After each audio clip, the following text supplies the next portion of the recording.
Perkenalkan, nama saya Desi Marendoi dengan NIM 20030200083,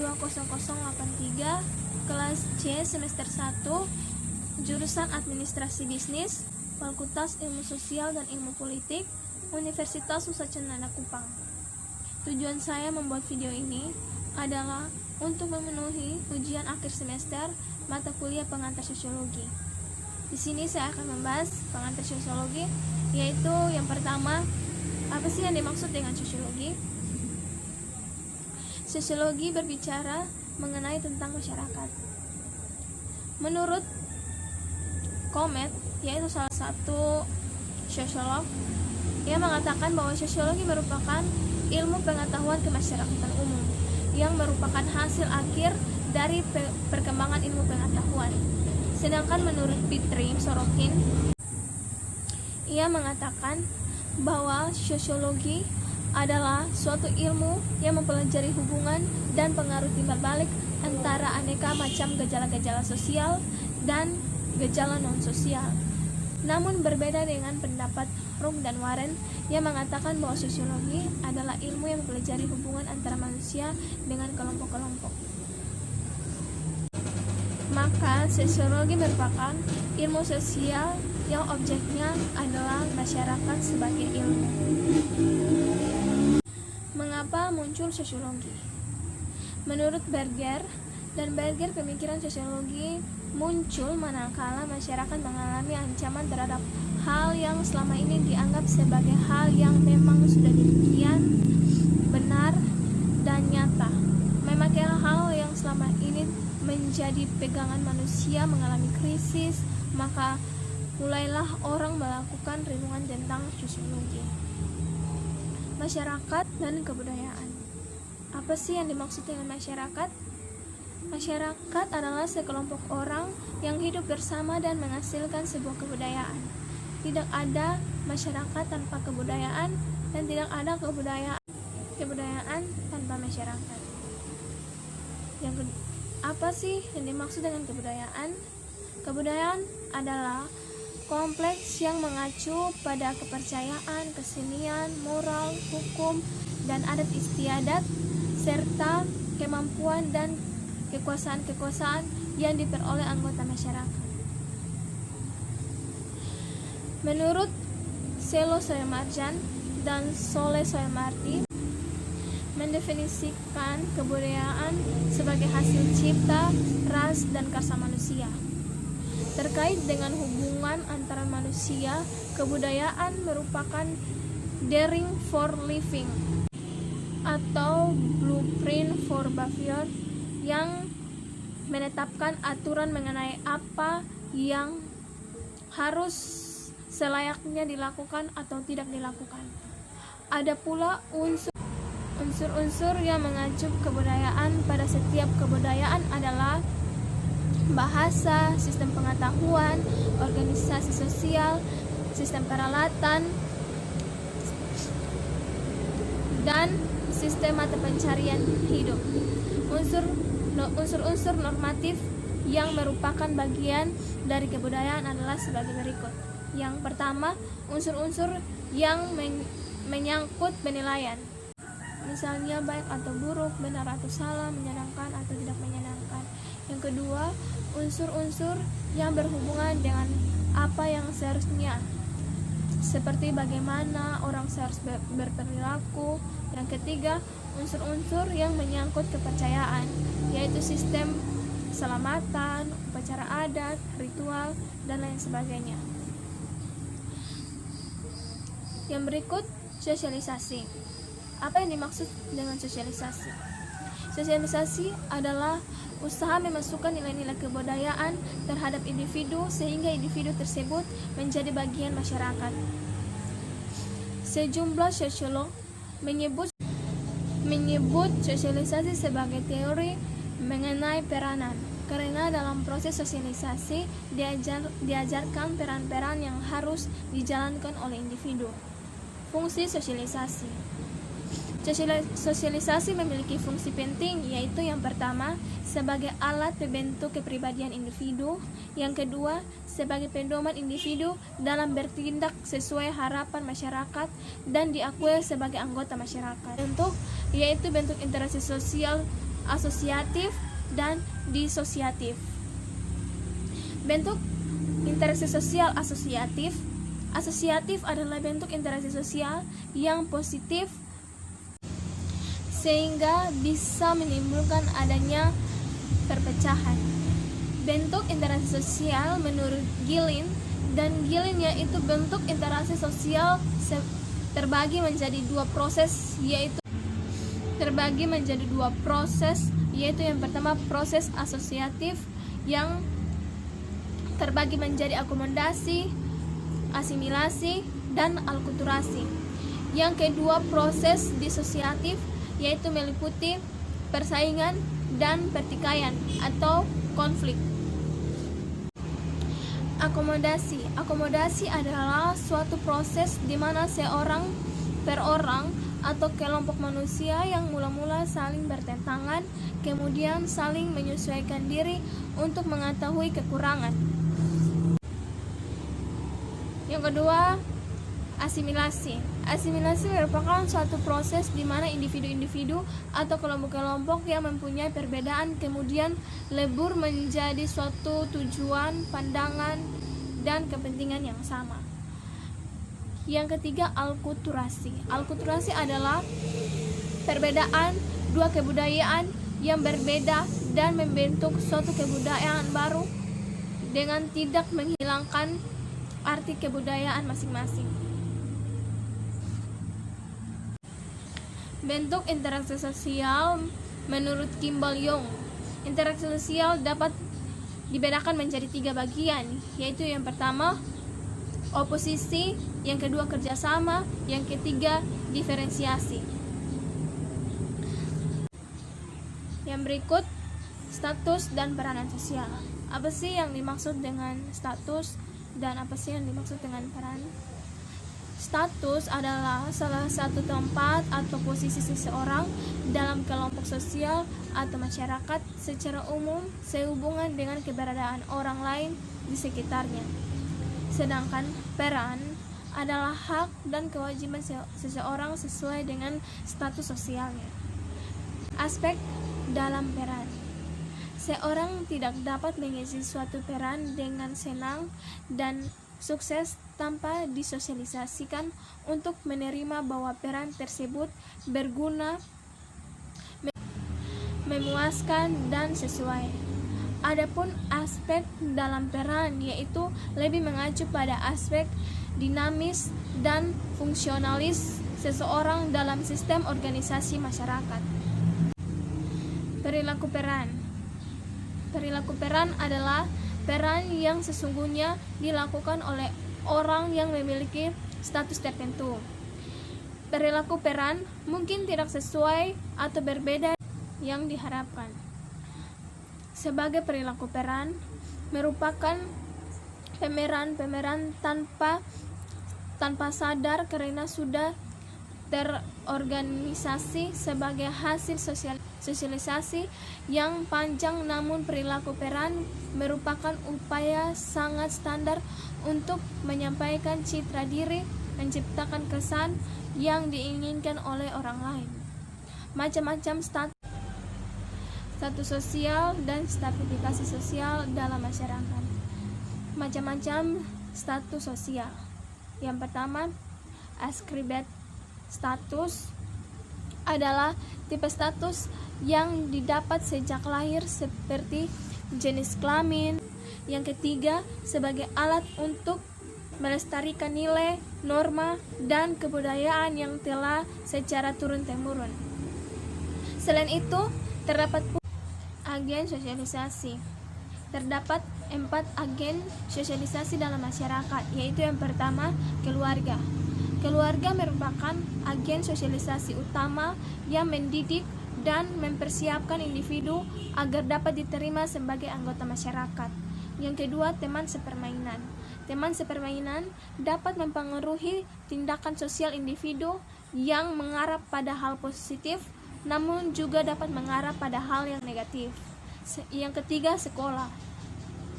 Norma merupakan tata tertib yang ada di sekolah mengenai acuan dasar individu untuk menjalankan perannya sebagai murid serta hak dan kewajiban. Yang keempat, media massa.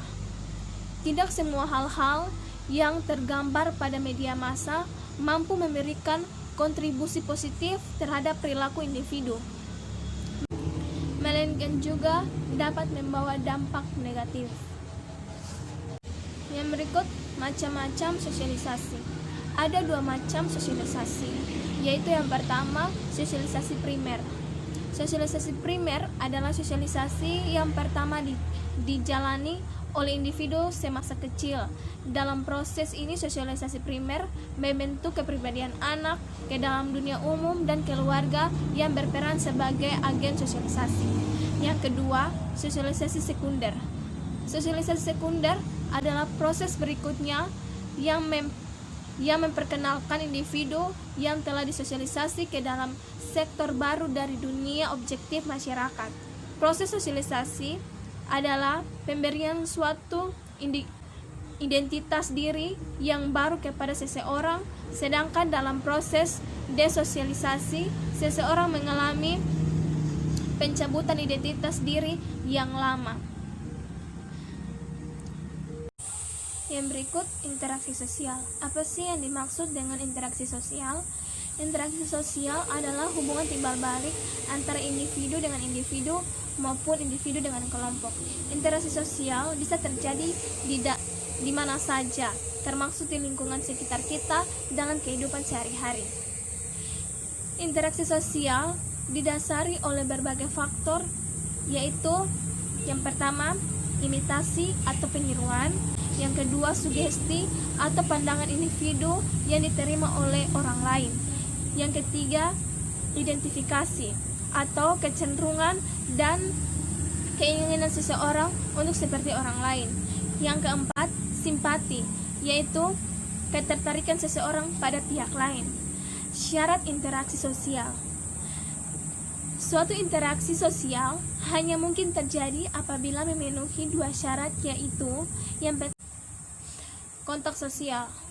Kontak sosial dapat berlangsung dalam 3 bentuk, yaitu antara orang per orang, antar orang per orang dengan suatu kelompok manusia, dan sebaliknya antara suatu kelompok manusia dengan manusia lainnya.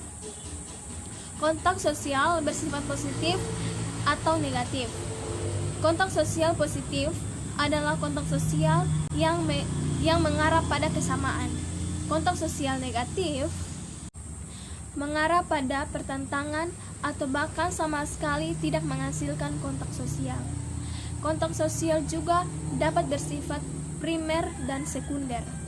Kontak sosial primer terjadi bila yang mengadakan hubungan langsung bertemu dan bertatap muka, sedangkan kontak sosial sekunder yaitu memerlukan perantara. Bentuk-bentuk interaksi sosial.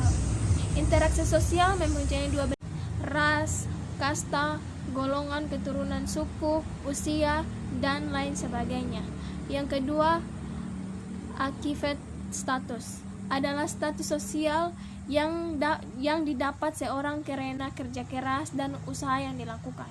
Yang ketiga, aksigen status adalah status sosial yang diperoleh seseorang di dalam lingkungan masyarakat yang bukan didapat sejak lahir, tapi diberikan karena usaha dan kepercayaan masyarakat. Macam-macam stratifikasi sosial. Stratifikasi sosial adalah perbedaan anggota masyarakat berdasarkan status yang dimilikinya, yaitu kelas sosial. Kelas sosial merupakan subkultur yang memiliki sikap, kepercayaan, nilai, dan norma perilaku yang berbeda dibandingkan kelas sosial lainnya, yaitu dibentuk oleh kedudukan sosial ekonominya dalam masyarakat. Berikut macam-macam stratifikasi sosial, yaitu yang pertama, stratifikasi sosial terbuka. Stratifikasi sosial terbuka adalah Stratifikasi sosial terbuka. Stratifikasi sosial terbuka adalah sistem stratifikasi di mana setiap anggota masyarakat dapat berpindah-pindah dari satu strata atau tingkatan ke tingkatan yang lainnya. Yang kedua, stratifikasi sosial tertutup. Stratifikasi sosial tertutup adalah stratifikasi di mana tiap-tiap anggota masyarakat tersebut tidak dapat pindah ke strata atau tingkatan sosial yang lebih tinggi atau lebih rendah. Dimensi stratifikasi sosial. Menurut Karl Marx, stratifikasi sosial meliputi dimensi ekonomi, sedangkan menurut Max Weber, stratifikasi sosial meliputi dimensi ekonomi, sosial, dan politik. Berikut mengapa terjadi stratifikasi. Stratifikasi memang dibutuhkan demi kelangsungan hidup masyarakat. Stratifikasi timbul karena dalam masyarakat berkembang pembagian kerja yang memungkinkan terjadinya perbedaan kekayaan, kekuasaan, dan prestasi. Yang berikut, mobilitas sosial. Apa sih yang dimaksud dengan mobilitas sosial? Mobilitas sosial berarti perpindahan status dalam stratifikasi sosial. Mobilitas dapat terjadi pada kekuasaan, privilege, maupun prestasi. Ada 3 bentuk mobilitas sosial, yaitu yang pertama, mobilitas vertikal, yaitu mengacu pada mobilitas ke atas atau ke bawah. Yang kedua, mobilitas horizontal, yaitu pergerakan perpindahan status sosial, yaitu terjadi perubahan derajat kedudukan. Yang ketiga, mobilitas lateral, yaitu mengacu pada perpindahan geografis antara lingkungan setempat, kota, dan wilayah. Yang berikut, kelompok-kelompok sosial. Apa sih yang dimaksud dengan kelompok sosial? Kelompok sosial secara umum adalah kumpulan manusia yang memiliki kesadaran bersama akan keanggotaan dan saling berinteraksi. Menurut Robert K. Merton, kelompok sosial atau social group adalah sekelompok orang yang berinteraksi sesuai pola-pola yang telah mapan, yang ditandai seiring terjadinya interaksi pihak-pihak yang berinteraksi mendefinisikan diri sebagai anggota kelompok. Pihak-pihak yang berinteraksi didefinisikan orang lain sebagai anggota kelompok. Kelompok sosial yang kedua, menurut Robert Bernstein, dengan menggunakan 3 kriteria. Ada tidaknya organisasi, hubungan sosial antara anggota, dan kesadaran jenis. Membagi menjadi 4, yaitu yang pertama kelompok sosial asosiasi, yaitu kelompok yang memenuhi 3 kriteria. Yang kedua, kelompok sosial, yaitu kelompok yang anggotanya mempunyai kesadaran jenis dan hubungan sosial antara anggota, tetapi tidak ada organisasi. Yang ketiga, kelompok masyarakat, yaitu kelompok yang hanya memiliki kesadaran. Yang keempat, kelompok statistik, yaitu kelompok yang memenuhi ketiga kriteria. Syarat-syarat kelompok sosial, yaitu yang pertama, anggota kelompok harus sadar bahwa. Sekian dari saya mohon maaf apabila ada pengucapan kata yang salah. Terima kasih.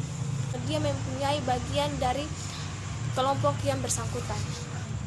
Dan yang kedua, dalam kelompok ada hubungan timbal balik antara anggota.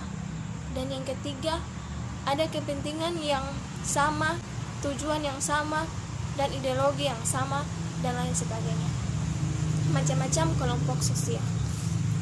Yang pertama, kelompok statis adalah kelompok yang bukan organisasi, tidak terdapat hubungan sosial dan kesadaran jenis di antara individu dalam kelompok tersebut. Yang kedua, kelompok masyarakat adalah kelompok yang di dalamnya terdapat persamaan tetapi tidak mempunyai organisasi dan hubungan sosial di antara anggotanya.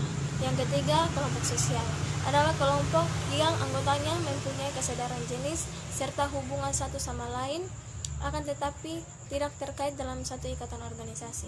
Yang keempat, kelompok asosiasi adalah kelompok yang anggotanya mempunyai kesadaran jenis dan persamaan kepentingan pribadi serta kepentingan bersama. Yang berikut, formal group atau informasi group menurut Robert K. Mercer. Membership group merupakan kelompok di mana setiap orang secara fisik menjadi anggota masyarakat atau kelompok tertentu. Syarat-syarat membership group, yaitu yang pertama, selalu berhubungan dengan grup atau kelompok atau organisasi atau lembaga. Yang kedua, membership group selalu membantu untuk membangun grup. Yang ketiga, memiliki kepekaan terhadap grup. Reference group adalah kelompok sosial yang menjadi ukuran bagi seseorang, yaitu bukan anggota kelompok tersebut, untuk membentuk pribadi dan perilakunya. Institusi sosial. Secara umum, institusi sosial adalah sistem dari proses sosial yang menyatukan antara tata kelakuan dan hubungan sosial yang terpusat pada aktivitas yang bertujuan untuk memenuhi kebutuhan hidup masyarakat sebagai makhluk sosial ataupun makhluk ekonomi. Menurut Soeharjono Soekanto, institusi sosial merupakan himpunan norma-norma dari bagian tingkatan yang berkisar pada suatu kebutuhan pokok di dalam kehidupan masyarakat, yaitu lembaga kemasyarakatan. Bentuk institusi sosial menurut Soeharjono Soekanto yaitu meliputi bentuk konkret yaitu asosiasi, bentuk abstrak yaitu institusi. Yang berikut, sistem norma. Sistem norma adalah penampilan dari suatu orientasi nilai budaya tertentu yang menghasilkan berbagai tingkatan norma berdasarkan kekuatan mengingatnya. Yang berikut, kelakuan berpola. Kelakuan berpola menggambarkan adanya suatu pola tertentu dalam tingkatan seseorang atau sekelompok orang. Pola menuju kepada kejadian atau kegiatan yang dilakukan secara turun-temurun dan namun dapat bergeser sesuai orientasi nilai budaya yang berlaku. Yang berikut, fungsi institusi sosial. Fungsi institusi sosial meliputi yaitu memberi pedoman, bertingkah laku, menjaga kebutuhan masyarakat untuk memudahkan sistem kontrol sosial. Apabila lembaga sosial sudah tidak diikuti lagi kelakuan berpolanya, dikatakan telah terjadi disegregasi. Institusi utama. Ada 5 institusi utama dalam masyarakat.